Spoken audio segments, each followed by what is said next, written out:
So I'm here outside Broadfield Stadium for Matchweek 11 in the WSL. It's Brighton hosting Chelsea in a highly anticipated clash. The Seagulls, who are the hosts here today, are in form with 2 victories most recently, with their win over London City, securing their first away win of the season. That was a 1-0 win last weekend. I was there. If you want to go check out that vlog, please do. And prior to that, I also made one for the Amex game where Brighton won 4-1. So as I say, they're in momentum, and it's a big opportunity now for them to try and win against Chelsea, something very rare for the Seagulls. They haven't beaten the side since 2021. That was a 2-1 victory away at Kings Meadow, and I don't believe Brighton have ever actually beaten Chelsea here in the WSL. And of course, I say it's a perfect time because Chelsea come off the back of a very rare defeat. In 35 league fixtures, they've only suffered 1 defeat under Sonia Bompastor. That was a 1-0 loss to Everton last weekend, and they had plenty of opportunities in that game to turn around the scoreline, but just couldn't find the back of the net.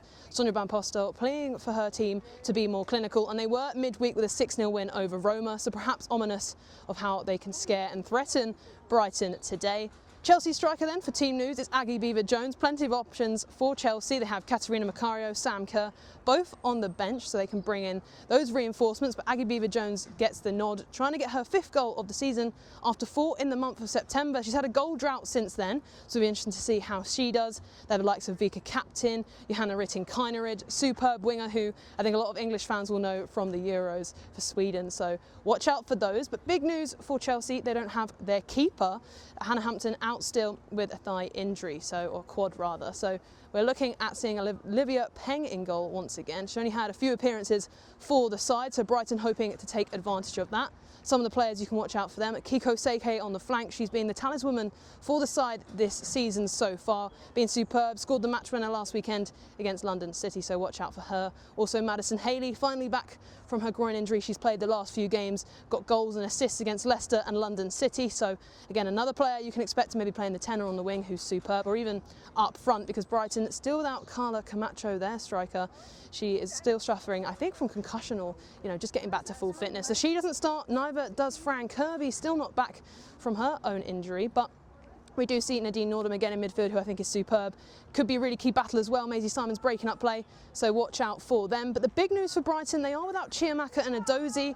Incredible player for them, shot stopper in the goal and very commanding presence. She's going to be a big miss for the Seagulls. She did sort of take an injury to her hand partway through the London City Lionesses game, so perhaps that's why she's not here featuring today. But it's Sophie Bagley who gets the nod, and I think that's going to be potentially a worry for Brighton, and Chelsea will look to capitalise on that.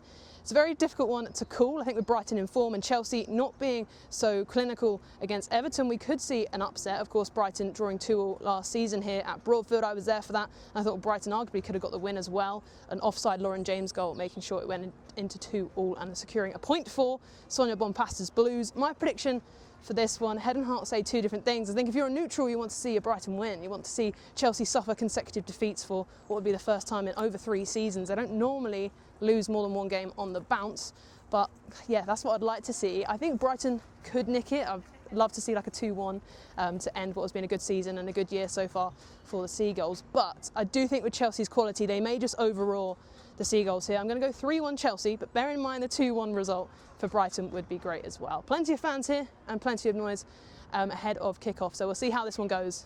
But yeah, bring on the game and the last one before Christmas, hence the Christmas jumper. With regards to the first half, a lot of the time you're being forced out wide and having to put in cross after cross, and obviously it was only 1-0 at that point. Was there anything in particular you said at half time, or was it more so just the patience to keep going? Yeah, I think we were playing a really good football, so I just said we need to keep going with this quality and this patience. But also I said I think we need to improve a little bit more our intentions, and the intentions were more making more runs in behind the back line for Brighton. I think we spoke about that before the game, but we have the quality and the speed to do that. And when we do that, at least we can have sometimes like a more direct style of football, which is fine, because the most important thing in football is to win the games and to score goals.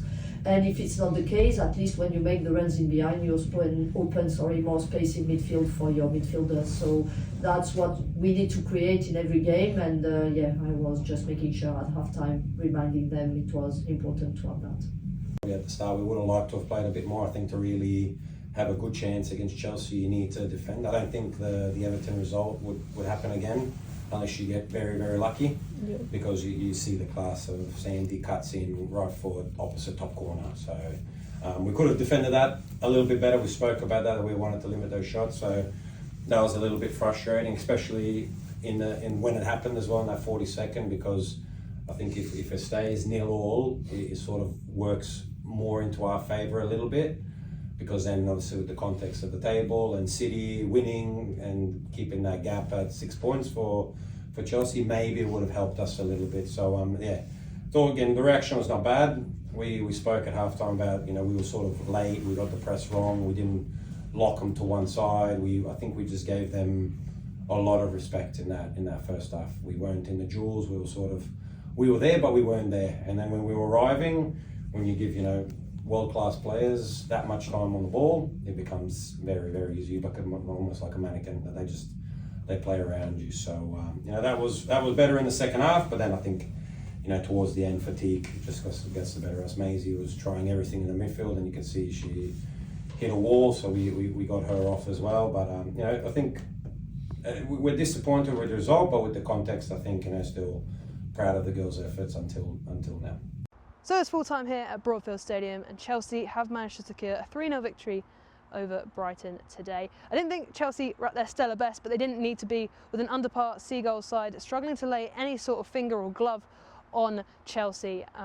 Disappointing performance for all the fans here at Broadfield today. In that first half, I thought Brighton were very good at defending. That's what they had to do, with Chelsea dominating possession and going out wide.